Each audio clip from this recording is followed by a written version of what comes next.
ማትሪክ ተፈታኞች ይሄ ቪዲዮ ለእናንተ ነው። እኛ ማትሪክ ስንጨርስ ትዝ ይለኛል በጣም ረጅም ጊዜ ነበረን።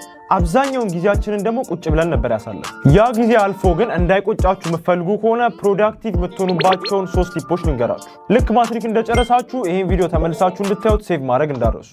አንደኛ ዲፕ ወርክ ሴሽን። ሁሌ ጠዋት ስትነሱ አንድን ስኪል መርጣችሁ ያንን ስኪል ለ2 ሰዓታት ያክል ተለማምዳችሁ ማስተር ለማድረግ ሞክሩ። ሁለተኛ ስቴይ አክቲቭ። ቁጭ እንደማለት ለጤና ጠንቅ የሆነ ነገር አለ ብዬ አላስብ። ነጮቹ እንደሚሉት an idle mind is the devil's workshop። ቁጭ ስትሉ ነው ብዙ መጥፎ ሀሳቦች ወደ ጭንቅላታችሁ ይመጡት። ስለዚህ ልክ ዲፕ ወርክ ሴሽናችሁን እንደጨረሳችሁ ተነስታችሁ የሆነ አክቲቪቲ ለማድረግ ሞክሩ። ባስኬትቦል ሊሆን ይችላል፣ ኳስ ሊሆን ይችላል፣ ጂም መስራት ሊሆን ይችላል። አዝሎንጋስ ሰውነታችሁ የተንቀሳቀሰ እስከሆነ ድረስ ይሰራል። ሶስተኛና የመጨረሻው ደግሞ ፈታ በሉ። ከረጅም ጊዜ ልፋት በኋላ ነው ማትሪክን ተፈትናችሁ የጨረሳችሁት። ስለዚህ ራሳችሁን ብዙ አታጨናንቁ።